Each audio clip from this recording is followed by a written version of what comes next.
우리 학원이 확실히 이게 다른 학원하고 틀려요. 틀린 부분이 잘 맞춰요.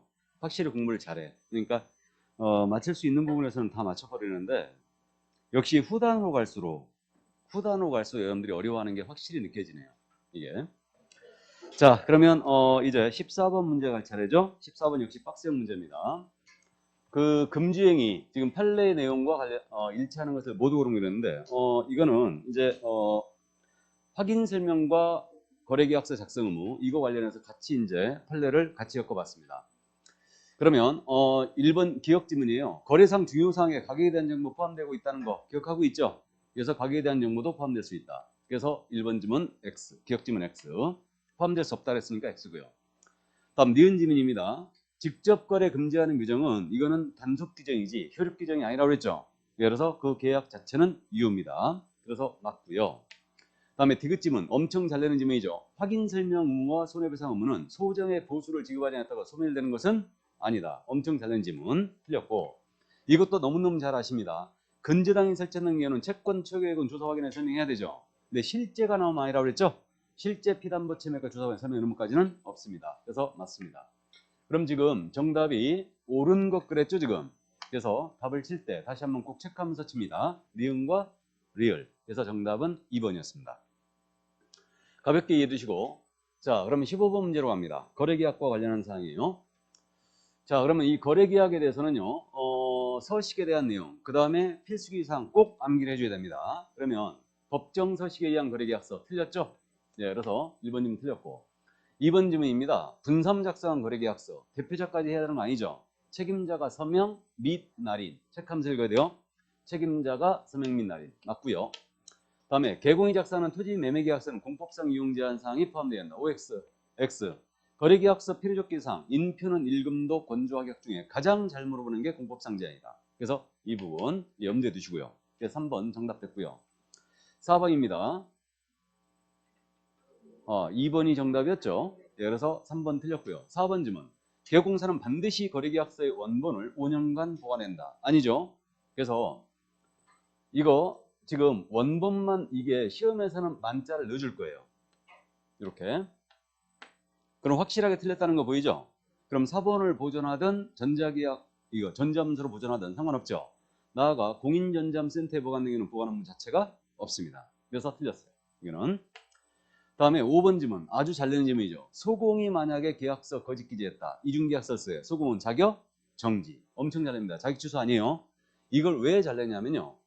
거짓 기재 이중계약서를 쓴 자가 개공이었다. 개공은 임의적 등록 취소죠. 임취고 소공은 자격 정지예요. 그럼 기준기한이 몇 개월이 이거? 6개월이죠. 개공은 임치니까. 이해하셨죠? 그래서 이제 요거 기억하시고 이거 연습 지속적으로 했는데 확인 설명을 정확하게 하지 않고 근거자를 제시하지 않은 자. 이 자가 개공이었다면 제지가 뭐예요? 500과고 소공이었다면 자격 정지입니다. 이건 기준기한이 3개월이죠. 그죠?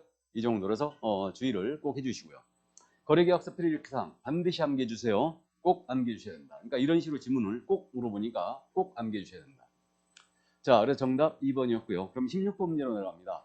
이제 손해배상과 보증 설정인데 이 손해배상에 대한 판례를 이런 것들을 꼭 정리를 다시 한번 합니다. 그래서 작년 시험에서는요 보증 설정 제도에 대해서 전반적인 내용을 다 물어봤어요. 중요 지문 다 물어봤는데 작년에 보증을 변경을 하고자 한다. 그럼 이미 설정한 보증의 효력이 있는 기간 중에 나와야 되죠.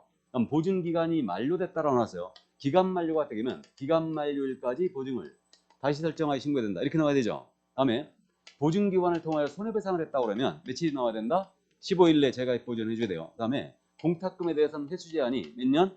3년. 이거 작년 시험에서 이거 다 물어봤어요. 그러니까 올해 손해배상 쪽으로 갈 가능성이 크다는 얘기죠. 자, 그래서 1번에 바로 정답 배치했습니다. 이거 조문대로 잘 내요. 우리 법 30조 제2항이죠.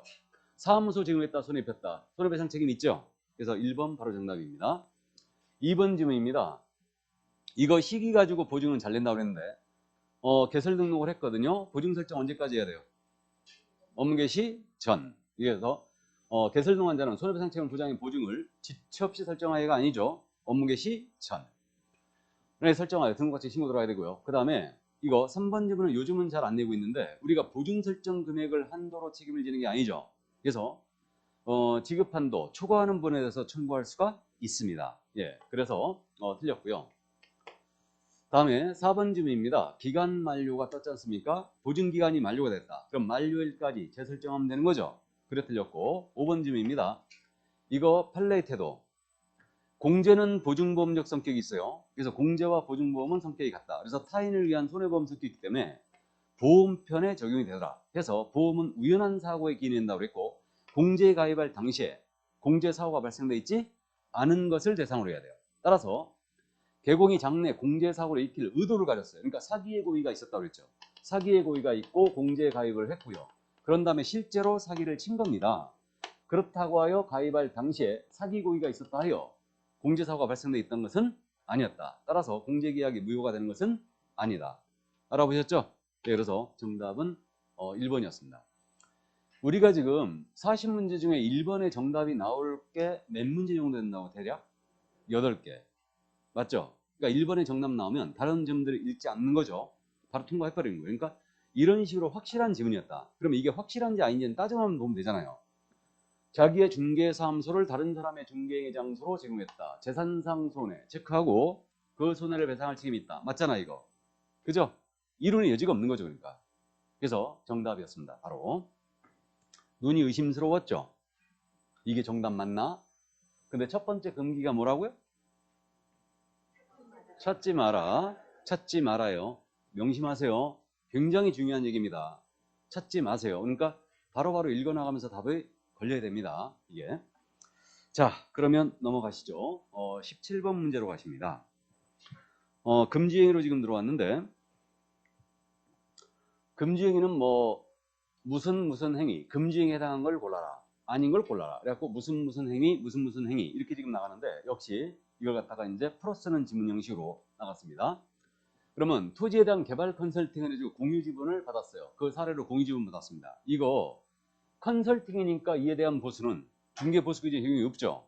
그러니까 이거는 금지행위에 해당하지 않습니다. 당연히 이걸 갖다가 말이에요. 지금 시험에서 그렇게 낸 적이 있다고 그랬죠. 상가에 대한 분양 대행을 해주고 상가에 대한 중개 보수의 한도를 초과해 받은 행위. 보수 초과다 아니다. 아니라고 그랬죠. 분양 대행을 보셨어야 됩니다. 자, 근데 최근에 우리 판례가 제가 지난주에 공매 얘기했나요? 공매도 중개 보수를 적용할 일이라고? 안 했나? 이게 학원이 진도가 거의 다 틀려가지고 이게 했는지 안 했는지 잘 모르겠는데 최근에 우리 판례가 이제 헷갈리지 않을 거니까 참고만 해두세요. 참고만 해두시는데 공매 부동산에 대한 취득의 알선을 한 거예요. 이게 보수 초과냐의 문제가 생겼어요. 중개 보수를 적용할 거냐 안 할 거냐, 보수를 적용할 거냐 안 할 거냐, 이게 문제가 생겼습니다. 그래서 이 사건은 이제 형사 사건은 아니었고 이분이 공매 물건을 소개를 해주고 이거를 소개를 해주고 보수를 받았는데 1억 3천이나 받았어요. 실사례가. 굉장히 능력 있는 개공이죠. 이 정도 능력은 돼야지. 뭘 소개했는지 모르겠는데 덩치가 엄청 컸다는 얘기죠. 근데 이분이 이거 낙찰을 못 받았어요. 그래가지고 억울하잖아요. 근데 1억 3천이나 준 거야. 그러니까 개공을 상대로 반환해라. 이거 그래가지고 청구를 했어요. 1심 개공이 승소했어요. 의뢰인 졌습니다. 2심 의뢰인이 역시 졌어요. 2심과 똑같이. 왜 그러냐면 공매라는 것은 중개가 아니다.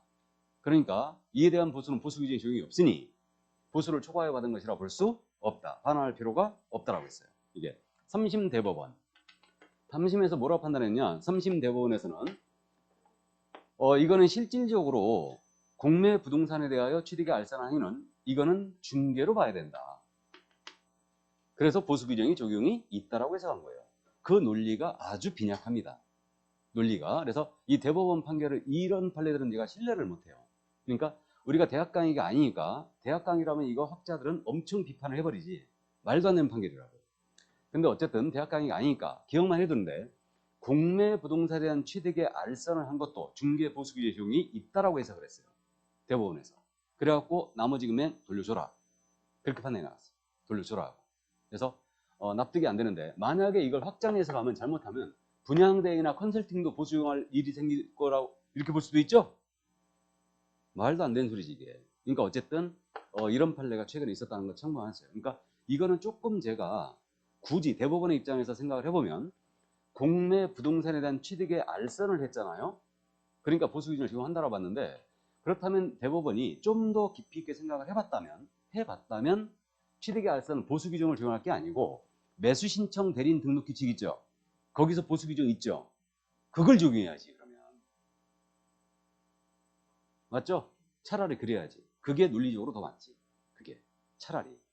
벽면 아니지만 공매니까 비슷하니까 그 논리를 적용했어야 되는데 이걸 보수를 적용한다라고 해석을 했어요. 최근에. 그래서 일단 그 정도 참고하시기 바랍니다. 자, 그러나 이런 것들은 확실히 금지행위가 아니에요. 지금. 다음 2번 질문입니다. 이거 인척명의 상가 건물을 의뢰인에게 매각한 행위입니다. 이거 직접거래 아니죠? 그러니까 금지행위 아닙니다. 이 사건도 제가 최근에 소개했죠. 한번. 배우자는 소개했죠. 그러니까 배우자 물건에 대하여 전세를 얻었죠. 그러니까 그 사건이 실제 사건이 그랬어요. 그러니까 의뢰인이 전세를 지금 세를 놓으러 왔는데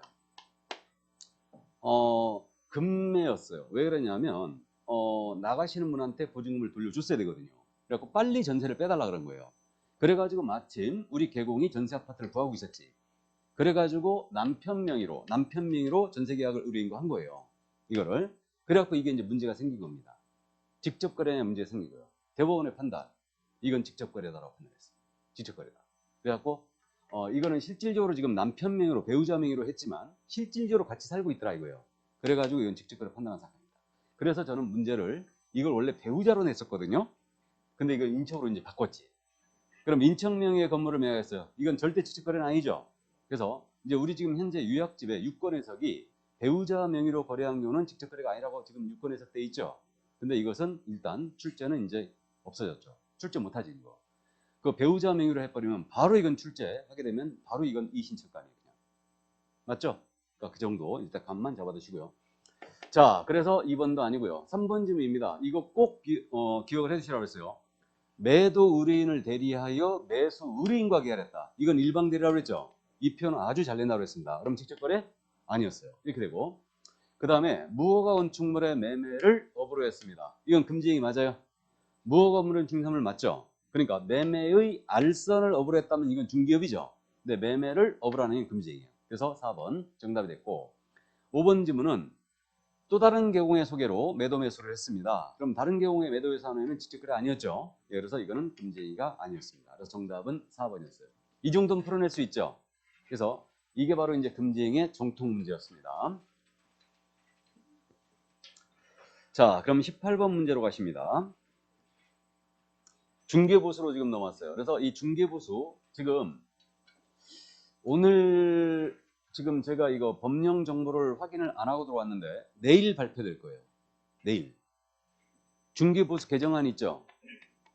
보수 개정에 대해서 내일 19일 날 19일에 지금 발표를 하겠다. 지금 현재 예고가 돼 있어요. 이게. 그래서 법제처 심사 전부 다 끝났고요. 최종적으로 국무위 심의 거쳐가지고 공포만 남아 있습니다. 그래서 내일 지금 이 개편안에 대해서 시행을 하겠다는 얘기예요. 참고로 말씀드리는데 우리 지금 주택에 대한 중개보수만 건드렸거든요. 그러니까 주택에 대한 중개보수 한다 어떻게 정하냐면 국토부령이 정하는 범위 내에서 시도 조례로 정한다고 그랬죠. 시도 조례로 정한다. 이래 돼 있고 이때 국토부령이 어떻게 정했냐면 쌍방 각각 밭의 당사자 일방으로부터 주택의 매매 교환 계약은 1,000분의 9, 0.9%, 그다음에 임대차 등은 0.8% 정해줬죠. 그리고 이 범위 내에서 조례가 전환 범위로 하는 거죠 지금. 이래 돼 있는데 이 부분이 있죠. 이 부분이 개정되는 거예요 지금. 이 부분이. 그래서 이 부분이 표로 들어가요. 표. 그래서 별표일이 정하는 바에 따라 시도 조례를 정한다 이렇게 돼 있어요 지금. 이렇게 보셨는데 그럼 그 별표일이 어떻게 돼 있냐면 우리가 조례에서 봤던 그 표 있죠. 기억나세요? 그래서 조례에서 어떻게 돼 있냐면 거래 유형별로 해가지고 매매 교환 이렇게 돼 있고 임대차 등 이렇게 돼 있고 거래 금액이 있고 그 다음에 중개보수 요율이 있고 그 다음에 한도액도 있죠.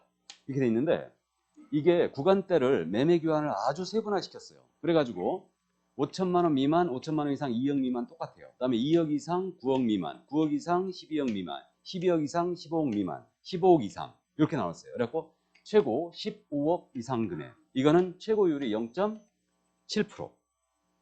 임대차는 어떻게 나누냐면 임대차는 5천만 원 미만, 5천만 원 이상 1억 미만, 1억 이상 6억 미만, 6억 이상 9억 미만, 9억 이상 12억 미만, 12억 이상 15억 미만, 그 다음에 15억 이상. 이렇게 해가지고 15억 이상이에요. 이것도 15억 이상인 건 최고율이 0.6% 갑니다.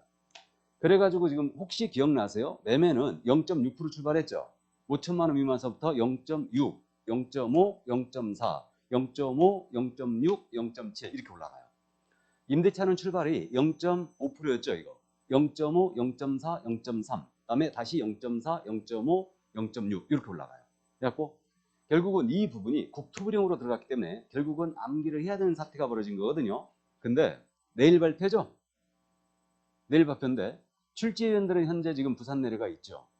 출제위원들은 지금 시험 보기 한 2주 내지 3주 정도에 지금 출제위원이 소집이 되니까 선별위원이 가는 거예요. 선별위원. 문제 출제는 이미 다 돼 있고 선별위원이 가가지고 이제 문제를 추려가지고 모의 테스트 참여자들을 소환해가지고 이제 모의 테스트를 가. 그러니까 모의 테스트 들어가신 분들은 9일 전부터 이제 입소를 합니다. 9일 전. 그래갖고 부산 모 호텔로 이동하죠. 그래갖고 이제 9일 전부터 테스트 들어갑니다. 그래갖고 최종적으로 시험지는 제가 알기로는 제가 들은 바로는 5일 정도까지 최종적으로 마무리를 해요. 그러니까 결국 우리는 시험 보기 전날까지 시행되는 법으로 시험을 보거든요. 그러면 최종적으로 지금 고치고 마무리할 게 5일 전이라는 얘기가 왜 그러냐면 인쇄 기간이 있죠, 이거. 최종 마무리하고 인쇄를 해야 될 거 아니에요. 그리고 이제 밤새 전국 시험장으로 배포를 하죠. 다 배포를 하는데 어쨌든 그러니까 지금 오늘 화요일 내일이 화요일 아닙니까? 내일이 화요일이고 그리고 우리가 다음 주 토요일 날 시험을 보잖아요, 지금. 맞죠? 그럼 지금 약 10일 정도를 남겨놨죠? 그러면 남은 기간이 지금 일주일밖에 안 되지 않습니까? 문제를 정리할 시간이. 그러니까 이 부분을 출제하기는 일단 곤란해 보이는 걸로 보입니다. 다만 이것만 기억하자 이거요. 이제는 주택이 매매 기간이 최고 내일서부터 얼마? 0.9%, 15 이상이었을 때 0.7%로 바뀌는 거예요. 0.7%로. 임대차 등은 15억 이상이 되면 0.6%로. 감 잡았어요? 이렇게 바뀐다고요. 15억 이상이면 최고가 몇 프로예요? 이제 주택은 0.7%. 임대차도 15억 이상은 최고 0.6%. 그렇게 바뀌어요. 그래서 일단 참고만 해두시기 바랍니다. 이게. 자, 그래서 이렇게 지금 내일 발표가 예정이 돼 있어요. 그러니까 공포를 내일 공포한 즉시 시행하니까 일단은 내일서부터 이 부분이 이제 반영이 될 겁니다. 그러니까 그 정도만 감 잡아 두시고요. 자, 그러면 이제 틀린 것 그랬습니다. 18번 문제. 내가 19번을 봤구나. 거래질서 교란행위죠. 그래서 거래질서 교란행위 틀린 거 그랬습니다. 올해 신설된 내용이니까 이거 명심할 게 뭐라고 그러냐면 부동산 거래소 교란행위 신고센터는 중심에 신고센터가 있다고 그랬죠. 그 다음에 숫자는 10, 10이다. 10, 10. 감 잡았어요? 그러면 신고센터는 신고받은 사항에 대하여 보완이 필요한 경우에 보완을 요청할 수 있겠죠? 신고인에게 보완을 요청할 수 있죠. 그럼 만약에 신고인이 보완을 요청했는데 안 했잖아요. 보완 안 하면 국토부 장관의 승인을 받아 종결 처리해버릴 수 있어요. 그래서 보완을 요청할 수 있고요. 다음에 2번 질문입니다. 제3자에게 부당한 이익을 얻게 할 목적으로 거래가 완료된 것처럼 꾸민 등 시세에 부당한 영향을 주거나 줄 우려가 있는 행위. 이거 신고사항 맞아요? 그러면 이거 부동산 거래소 교란행위 교란행위라는 게 이게 시, 단, 유가강제방해죠? 시세교란행위, 단체구성 중개제한행위, 특정 경우에 대한 중개의뢰 유도행위, 특정 가격에 따라 중개의뢰하지 않도록 하는 행위, 그 다음에 시세보다 현저하게 높게 광고하도록 강요하는 행위, 그 다음에 특정 경우에 대한 중개의뢰를 제한하는 행위, 정당한 표시 광고 행위를 방해하는 행위. 그래서 이게 바로 거래질서 교란행위다. 이자를 신고하면 포상금도 주는 거죠? 이게. 자, 그럼 맞고요. 다음에 3번 질문입니다. 시도의사 등록관청은 처리 결과를 통보받았다. 등록관청은 통보받아서 신고센터가. 그러면 신고인에게 다시 결과를 통보해 줘야 되죠. 이거. 그리고 이거를 갖다 국토부 장관에게 제출도 하는데 국토부 장관 제출은 매월 언제까지? 10일까지죠. 그래서 4번 바로 정답이었고요. 5번 질문. 시세에 부당한 영향을 줄 목적으로 개공 등에게 현저하게 높게 표시 광고하도록 이거 강요하거나 유도했다. 이거는 부동산에서 거래 교란행위 맞죠? 그래서 정답은 4번이었습니다.